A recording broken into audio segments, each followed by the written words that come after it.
गरीब की बारिश। शहर की कच्ची बस्ती में एक गरीब मजदूर कालू रहा करता था। कालू के घर में उसकी पत्नी जानकी थी। जानकी लोगों के घरों में झाड़ू पोछा करके कुछ पैसे कमा लेती थी और वहीं कालू किसी तरह मेहनत मजदूरी करके 2 वक्त की रोटी का जुगाड़ कर लेता था।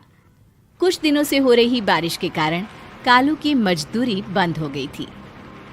अरे जानकी, इस बार तो बरसात ने हद ही कर दी, रुकने का नाम ही नहीं ले रही। कुछ समझ में नहीं आ रहा, अगर इसी तरह काम पर नहीं गया तो 2 वक्त की रोटी का जुगाड़ कैसे होगा। अरे तुम चिंता क्यों करते हो, बारिश का क्या है, 1 आध दिन में रुक जाएगी और उसके बाद में फिर से काम शुरू हो जाएगा।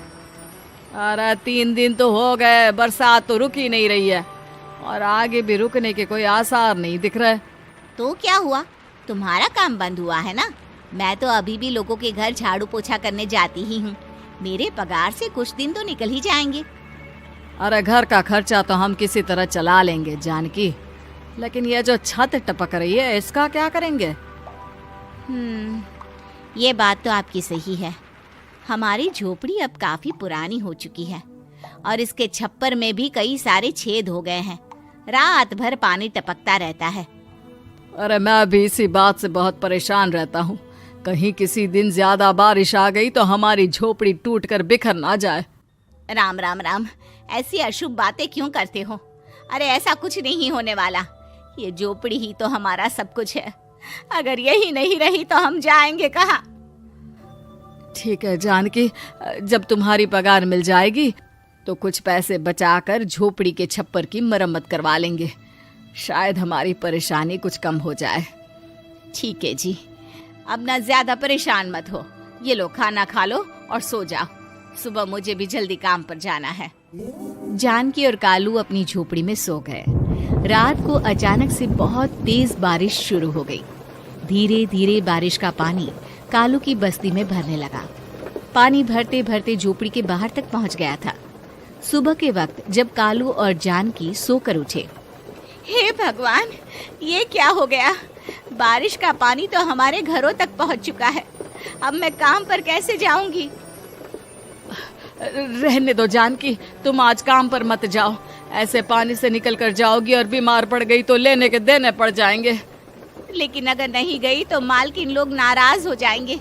आप जानते हैं ना, बड़ी मुश्किल से 1 दिन की छुट्टी भी नहीं देती है। अरे लेकिन जानकी, झोपड़ी के बाहर तो पूरी बस्ती में पानी भरा है, तुम जाओगी कैसे? जानकी जैसे तैसे करके काम पर चली जाती है, लेकिन अगले दिन फिर से बहुत ज्यादा बारिश होती है और बस्ती में ज्यादा पानी भर जाता है। आज तो मैं तुम्हें किसी भी तरह काम पर नहीं जाने दूंगा। अरे अगर तुम्हें कुछ हो गया तो क्या होगा? ठीक है, तुम ठीक ही कहते हो, आज नहीं जाती।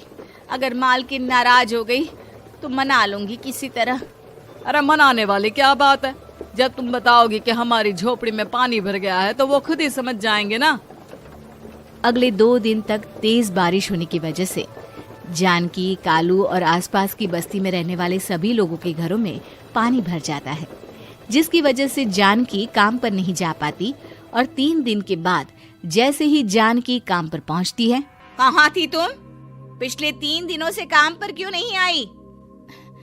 मेम साहब, क्या बताऊं, इतनी ज्यादा बारिश हो रही थी, हमारी पूरी बस्ती में पानी भर गया है और उससे भी ज्यादा तो मेरी झोपड़ी के अंदर पानी भर गया।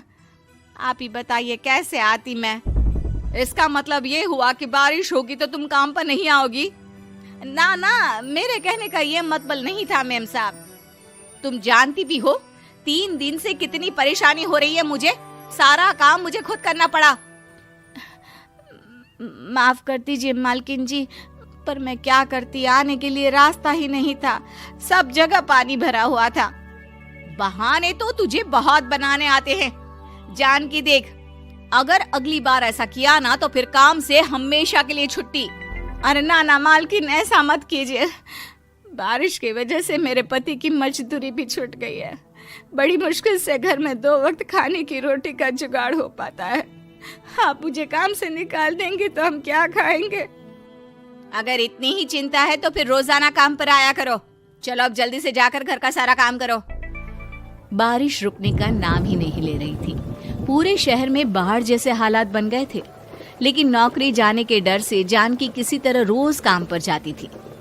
एक दिन जब जानकी काम करके अपने घर लौट आई तो अचानक उसकी बस्ती में कुछ लोगों का शोर सुनाई दिया। अरे लगता है बाहर कुछ हुआ है, मैं जाकर देखता हूँ। हाँ हाँ, पता तो कीजिए, ये बस्ती में लोग इतना शोर क्यों कर रहे हैं। बाहर जाकर कालू ने एक आदमी से पूछा, अरे क्या हुआ भाई, इतना शोर क्यों मचा रहा है? अरे क्या बताए भैया, अपनी बस्ती के बाहर एक पुल टूट गया है और वहाँ पर एक कार फंसी है। थोड़ी देर में अगर किसी ने नहीं बचाया ना तो वो कार पानी में बह जाएगी। हाँ? ये क्या कह रहे हो भैया, कार के अंदर कोई है क्या?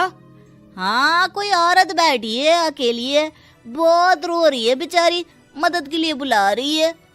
अरे तो हमें जाकर उनकी मदद करनी चाहिए ना। अरे लेकिन इसमें बहुत खतरा है, हमें अपने आप को बचाना चाहिए। पानी कभी भी हमारी बस्ती की तरफ आ सकता है। अरे तुम्हें नहीं चलना तो मत चलो, लेकिन मैं तो जाकर उस औरत की मदद जरूर करूंगा। कालू उस जगह पर पहुंचता है जहां वो औरत कार में फंसी हुई थी। वहां पर पानी का बहाव बहुत तेज था और सारा पानी कालू की बस्ती की तरफ ही आ रहा था। कालू ने एक बड़ी सी रस्सी को पेड़ से बांध दिया और दूसरे सिरे को कार की तरफ फेंक दिया और उस औरत को रस्सी के सहारे बाहर आने के लिए कहा। तभी वहां जानकी भी दौड़ती हुई आई। अरे ये तो मेरी मालकिन है, जिनके यहाँ मैं काम करने जाती हूँ। अरे मैडम जी, आप डरिएगा मत, आपको कुछ नहीं होगा। आपकी गाड़ी को भी मैंने रस्सी से बांध दिया है। थोड़ी देर में पानी का बहाव कम हो जाएगा, फिर हम आपकी कार को भी बाहर निकाल लेंगे। क्या तुम जानकी के पति हो? हाँ हाँ, जानकी मेरी ही पत्नी है, आपके यहाँ काम करती है ना। लेकिन मेम साहब, आप यहाँ पानी में कैसे फंस गई? अब क्या बताऊं, मैं अपनी सहेलियों के साथ पिकनिक पर गई थी, वहीं से लौट रही थी। अचानक पानी का बहाव तेज हो गया और मेरी गाड़ी फंस गई। अरे कोई बात नहीं मालकिन, अब ना आप बिल्कुल सुरक्षित हैं। मैं तो बहुत बुरी तरह डर गई थी, कब से मदद के लिए चिल्ला रही थी, लेकिन कोई मेरी मदद के लिए नहीं आया। भला हो तुम्हारा पति का जिसने मेरी जान बचा ली। लेकिन जानकी, मैंने तुम्हारे साथ बहुत गलत व्यवहार किया। इतने खराब मौसम और बाढ़ में भी तुम्हें काम पर आने के लिए कहा, नौकरी से निकालने की धमकी भी दी, और तुमने मेरी जान बचाई। मुझे माफ कर दो।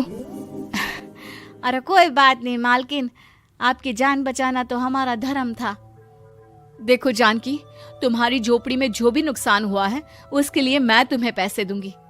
आज तुम्हारे पति ने मेरी जान बचाई है और आज के बाद मैं तुम्हें कभी भी नौकरी से निकालने की धमकी नहीं दूंगी। आज मैं तुम्हारी परेशानी को अच्छी तरह समझ चुकी हूँ। हम जैसे पैसे वाले लोगों के लिए अपने घर में बैठकर बारिश का मजा लेना बहुत आसान है, लेकिन तुम गरीब लोगों के लिए बाढ़ और बारिश काफी परेशानी खड़ी कर देते हैं। ये बात मुझे आज अच्छी तरह समझ आ गई है। आपका बहुत बहुत धन्यवाद मालकिन।